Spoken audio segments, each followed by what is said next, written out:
All right, everyone. Well, I have two parts, and I know your time is precious in the Department of Education, so we will get started. So thank you, everyone, for joining us this morning.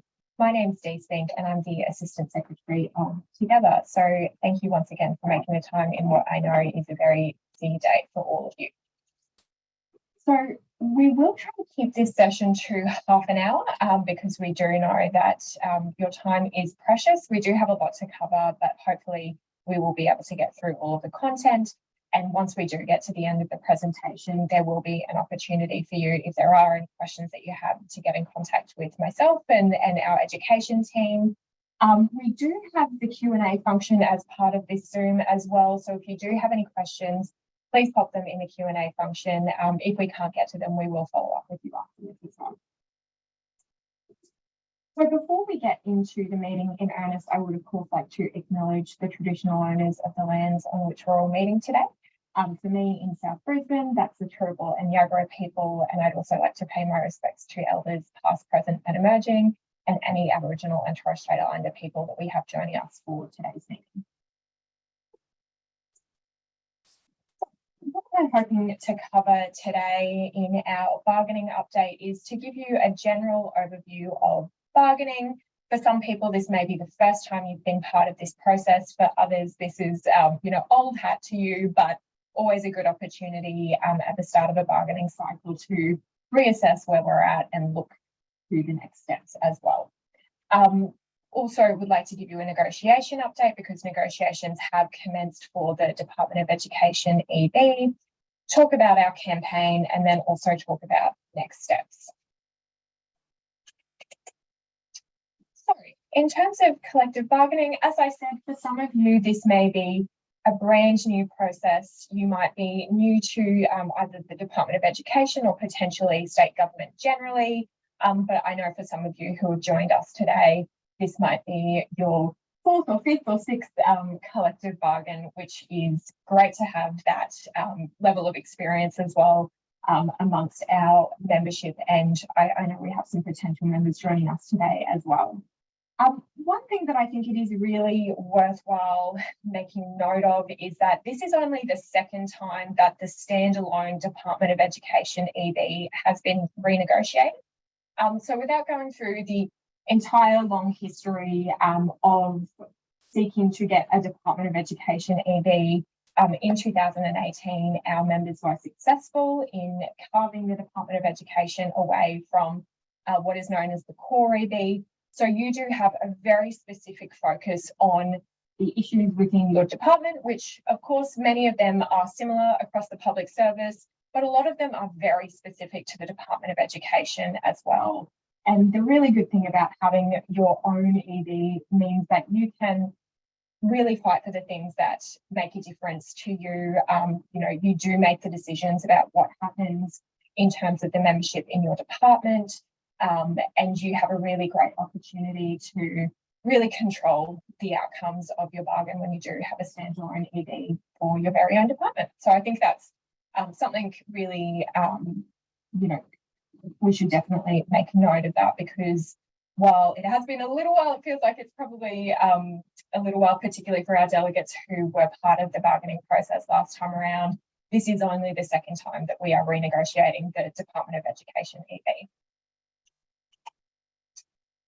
So this cartoon might be something that if you are a union member, if you're a union delegate, might be something that you are quite familiar with, but I think it is also a really great and quick way to remind ourselves of the collective bargaining cycle, because it is, it comes around usually every 3 years, so it's not something that we're dealing with every day, but is a really good opportunity for union members to make a difference in their working lives, and this is how we do it. So in terms of what has already been done in the bargaining cycle for the Department of Education EB, as you'll probably recall, a few months ago, I think we started back in February, March, members were surveyed about what it is, what are the issues that you really care about here in the Department of Education? What's really hitting home for you at the moment? What are you concerned about? What do you want to see changed? So that's the log of claims process. Once we had done that survey of members, and we had a really great response from members telling us what it is that they want to see changed through this process. In May, we brought together delegates from all across the state, from across schools, across the department, across the many different cohorts that you have in the Department of Education, to pull together that list. Of course, we're working with a lot of data because we were, very lucky to have a lot of members saying that they wanted to have their say about what they'd like to see changed. So working through that data, summarising it, and really distilling it down to some of the, in as much as we possibly can, some of the fewer improvements that we want to see. Most of you hopefully will have seen the log of claims. We sent it out for member endorsement, probably, I want to say, in June at this point. So members have come back and endorsed that. We do have a couple of but we have some more claims to put as part of that log of claims that have come from specific cohorts that we will be incorporating into the log of claims as well. And your colleagues in the Office of Industrial Relations, who are of course covered by this EB as well, have done the same thing too. So we have our log of claims, we have the list of things that we want to see improved. As part of the delegates coming together in May, they've also looked at what a campaign plan might look like here in the Department of Education. So they've been looking at how we can actually, we've got the things that we want to see changed, but how do we actually make them happen? So they've been looking at both of those sides of things, and they continue to do that on a very regular basis. And so where we're at as of early August, is we are at step 4. So we have started negotiations with your employer. Your delegates and advocates are sitting around the table, hashing out what the issues are and what we want to see changed as part of this EB. As you'll know, 4 is not the last stage in this campaign by any means, but we will talk about what that looks like and what that could look like a little bit later in this presentation as well. So in addition to looking at our log of claims specifically for the Department of Education, as hopefully most of you who are online will have seen or have been part of the Wages Matter campaign. So the Wages Matter campaign was a combined public sector union campaign to challenge the state government's wages policy. So the wages policy is what the government puts in place at the start of a bargaining cycle. It is a little bit unusual this year that we have so many EBs up for renegotiation. It's a little bit of a perfect storm, really, because there's some really good opportunities for union members to work together across 3/4 of the public service, essentially, who are up for renegotiation this year. And it really gives us that opportunity to harness that collective strength to make changes that we might not be able to make, alone as just the Department of Education EB. And we've seen that has happened. So hopefully people have been getting communications about the Wages Matter policy. I know many of you who are online probably would have been part of those Wages Matter mass meetings that we held, and many of the other activities that were done under this banner as well. So just recapping the changes that we have seen as part of the Wages Matter policy. So prior to union members from across the state, across the public service, putting pressure on the state government in the lead up to the state budget in June, the wages policy was sitting at 2.5% per annum for the life of the agreement. So just flat 2.5%, nothing more to see here. As we are all feeling when we go to the grocery store, when we go to the petrol station, prices have gone up much more than 2.5%. So 2.5% 2 years ago, that probably would have been a fair offer because that was above what inflation was running at. But now we know that that is not the case. Now we certainly feel that that is not the case. So the new wages policy that union members have been able to achieve, which is a really positive outcome when compared to the old wages policy, is a 4%, 3% wage increase with annual one-off inflation compensation payments. These are capped at 3%. So, for instance, if we were to look at inflation this year, so if inflation continues on as is, so you get the 4%, which is an increase to your base salary, and then there would be a one-off compensation payment of 3% of your salary. So it's not superannuable, but it is there to compensate for the increased cost of prices and necessities, essentially, that we are all having to pay when we go to the supermarket and when we look at all of our usual expenses here as well. So one thing that our members have noted around particularly the one-off inflation payments is that they do deliver significantly more for those who are at the higher classification levels, not necessarily those who are at lower paid classification levels. And we will talk a little bit about that later, but certainly something that our members are considering because an AO2 pays the same amount for petrol as an AO8 does. And if this is a payment that is supposed to offset that inflationary pressure, perhaps there are different ways that we can look about that as well. So negotiations are an important part of the collective bargaining process, but they are by no means the only part of collective bargaining here in the public service as well. But since we have started negotiations, we thought it was very timely to give all of our members an update as to where we're at and what's happening around the table.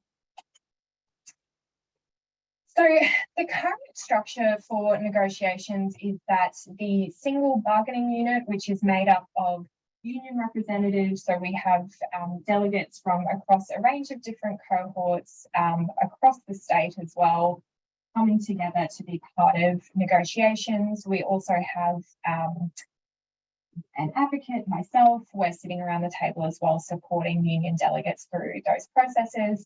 And of course, as you would imagine, the department has departmental representatives who are there forming their bargaining unit. So we are meeting weekly at this stage. One thing I think to note is that the department does not yet have a bargaining framework approved. So the bargaining framework is essentially the instructions that departments have from government centrally around what's the envelope of money we have here to work with, in addition to the wages policy. So we don't have that as part of your bargain as yet. That's not been provided to the Department of Education. So that it is a little bit frustrating, I suppose, in terms of the process, because while our delegates are exploring all of the issues that we have on our log of claims and explaining why this is on our log of claims in the first place, why it is an issue, there is not much more that the department can necessarily say at this stage, except for, we'll take that on board and we'll come back to you at a later date. So that's the status of the department's instructions essentially around negotiations, and that's where we are at currently. We are, of course, there every week and we are working through those list of claims that members want to see improved, and your delegates are doing an excellent job in explaining all of those matters and working through why it is an issue and why members have put it on the table for this round of bargaining. Your colleagues from the Office of Industrial Relations had their first negotiation session, I should say, yesterday as well. In terms of, so of course, just taking a little bit of a step back. So union members come to the table with a list of claims that they would like to see as part of the bargaining process. As you can imagine, it's sort of in the name. When we talk about bargaining, that does mean a little bit of give and take, that both parties have interests that they want to see at the table. So while the department hasn't put any claims per se on the table as yet, we understand that may happen. If there are any claims on the table from the department, we will, of course, be speaking to delegates and members about how we respond to that, what do we think about it. So something that the department has outlined from the outset is that they do have some interests that they will be considering while we are sitting around the negotiating table. So some of those interests are that the EBs should be simple and consistent in both language and structure, compatible and facilitative with the wider state industrial framework. It encourages capability uplift, enables mobility among staff, and acknowledges union engagement. So these are the interests the department has stated that they have around the negotiating table at this moment. One thing that we thought was very pertinent to raise with members at this stage as well, of course, we've talked about how there are a number of different groups of public servants who are negotiating their EBs this year. As many of you would know, of course, your colleagues who are teachers are one of those groups who are renegotiating this year. So we understand that the Queensland Teachers Union, their members have accepted the offer that has been put on the table for them. That also includes a resource review. So essentially looking at the allocative model and the way that resources are negotiated, allocated rather, as part of funding and resourcing state schools. So this is something that will also come into place in terms of looking at our members, the public servants in schools. So we just wanted to note that this, you might hear something about this. We understand that terms of reference are forthcoming, and of course Together Queensland and other unions will have seats at the table when it comes to that resource review. So when we look at both the teachers' EB, but also other EBs that have been negotiated or are in the process of being negotiated in the public service this year, of course, the wages outcome, that's a very much improved outcome there, but we also see that there is the ability to negotiate other matters that do cost a bit of money, in addition to the wages policy as part of bargaining this year. So hopefully, most of our members here would have had the opportunity to have their say as part of the Wages Matter survey that we ran a couple of weeks ago, asking members what they thought about the wages policy and particularly around those one-off payments and what they mean for people at different parts of the classification scale, I suppose. So we had a very strong response from members that they really wanted to see, particularly in this current economic climate, a focus on lower paid workers' wages. So delegates and members, we are still in the process of figuring out how exactly we can make that work best for our lower paid members, but that is certainly something that has come through loud and clear, that members want a focus on the take-home pay of our lower classified members, because more often than not, they are the ones who are really feeling the brunt of those inflationary pressures. And when you look at how the one-off payments deliver that, chunk of money, when you look at what it looks like for an AO2 versus an AO1, it is quite stark. So this is, still a work in progress, but it is certainly something that members have indicated they want us to focus on this time around.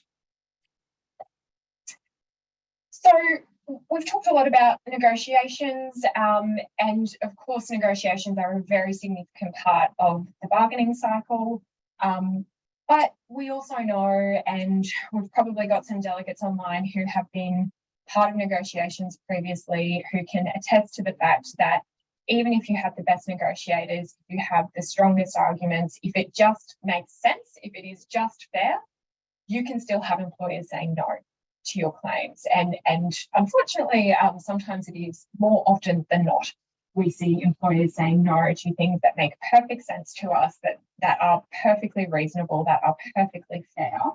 But around the negotiating table, they aren't just simply going to agree to everything because we've asked for it, even if it's the right thing to do sometimes.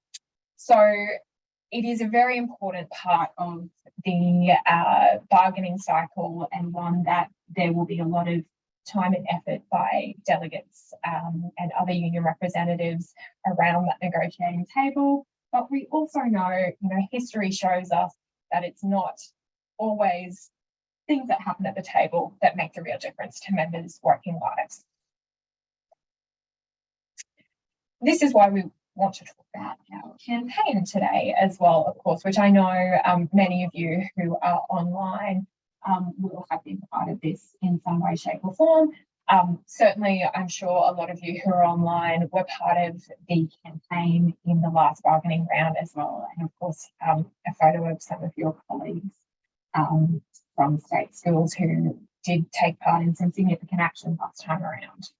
So in tandem with negotiations, when we look at the bargaining cycle more broadly, of course, there is a chance that the employer might give us everything that we want simply around the negotiating table. I'm not a betting woman, but I wouldn't bet the house on that happening this time or any time really. So how do we actually win in bargaining? And what does history say is the formula for winning in bargaining? So certainly from the Together perspective, when we look at the groups of workers who got really great outcomes through the last bargaining process, there's a couple of key factors that tie them together. So certainly having an active and engaged membership, whether that is in a specific cohort or across a department or even, the service more broadly, but having active and engaged members is key to having good outcomes. Having strong delegate and activist networks who can help coordinate our response and members' actions is very, very vital to that. And also looking at what issues are widely and deeply felt, because we know that members may or may not get active based on how strongly they feel about an issue and in seeing it resolved throughout this bargaining cycle. So union members do have a really unique opportunity when it comes to bargaining, which we'll talk about in a second, as to how to make a change. And it is something that only union members can do. Everybody benefits from the hard work of union members, but it's only union members who get to make that change. So what we've been talking to delegates about is looking at protected action. So many of you who are online today will have probably been part of protected action in the last bargaining round or maybe bargaining rounds previous to that.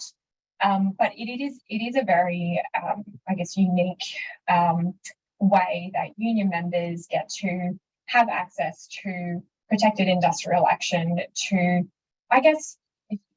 when you think about the power that you have as workers in a department versus, the department's hierarchy, this is a way of balancing that out. So protected industrial action is certain actions that members can take as part of the bargaining process to show how strongly they feel about certain claims or getting a certain outcome. And only union members are able to take protected industrial action. There is a very, somewhat bureaucratic process that we need to go through to ensure that we are checking all of the boxes, but union members do have access to protected industrial action, which is what delegates are considering at the moment. So while you can't take protected industrial action until your EB expires, so for our members in education, that is the end of the month, there is still a little bit of a process that we need to go through beforehand to make sure that we are, dotting our I's and crossing our T's and making sure that this is all above board. So for some of you, you may remember this process from last time around, but for those of you who don't, just a very brief overview of what protected action looks like is that members have usually, delegates will say, yes, we want to make sure that we have the opportunity to put some pressure on the department if they're not coming to the party with, sometimes it's even just with an offer or a good enough offer. So delegates would make some decisions about what that protected action ballot might look like. when, if you are a union member, or potentially if you are a new union member, I think something really important to note, if you do see a protected action ballot, you might see a list of actions that range from distributing information about the campaign through to a half-day strike, for instance. Really important to remember that just by signing off, voting in that protected action ballot, that doesn't mean that you're going on strike. It just means that you have the ability in due time to do that if you would like to. So without getting too into the weeds about that process, we would always encourage members to vote for the whole range of actions that might be on a protected action ballot. So, of course, only members get to have their say in the PAB. Once the ballot is done, and if it's been successful, which means the majority of members who voted in that voted for those actions, we do need to get it rubber stamped by the Queensland Industrial Relations Commission. And then once the EB has expired, that's when members and delegates can make a decision about whether there is an offer on the table, which is often a question in and of itself. But if there is an offer on the table, if it's good enough, or if we need to put a bit more pressure on your employer through, it might be things like work bans, or speaking to other stakeholders about the importance of your specific claims or of getting a fair deal generally. So once your EB expires, members have the opportunity to make a decision about that. So about the action that you take and about when you take it as well. We still do have to notify your employer, so there are some timeframes around that, but it's pretty straightforward. And then once we've ticked all of those boxes, members can take action to show how strongly they feel about getting a decent outcome through this process. So delegates are still considering what that might look like. I really encourage members to stay on top of your emails from the union office as well, because sometimes we have to move through these things quite quickly to make sure that we are prepared and ready to go if need be. And it's really important that you do get to have your say as a union member as part of these ballots, and then, when you might decide to take that action. Speaking of which, of course, for our schools-based members, really good opportunity when there's a lot of eyes on you through School Support Staff Recognition Week, that might be an opportunity for members to raise the profile of the issues that they are seeking to have addressed. It may be that we have an offer that is decent for members to consider at that point, and if so, that's great. We'd love to see that. But if not, our delegates have said that they really want us to be in a position where we don't need to drag things out unnecessarily, that we can, respond quickly as we need to, and in a way that members deem appropriate as well. So, that is, and just on 10:30 exactly. So thank you so much for your time this morning, everyone who's been able to join us. We really appreciate it. If you do have any questions, or any questions that weren't able to be answered today, please get in touch with us by emailing education@together.org.au. Please have a chat to your fellow co-workers, and if they're feeling that they want to ensure that there is a fair deal on the table for members in education, they really need to get on board, get active. There's a range of ways that you can do that. And we will, of course, be in contact with members throughout this process. So please don't hesitate to get in touch with us. But please do, keep checking your emails and engaging with the process, because it is the actions of union members that get the outcome that everybody, is lucky enough to benefit from. But it's only union members who get to make the difference, in this bargaining process. So thanks again for your time, and we will be in touch soon, and take care. Thanks, everyone.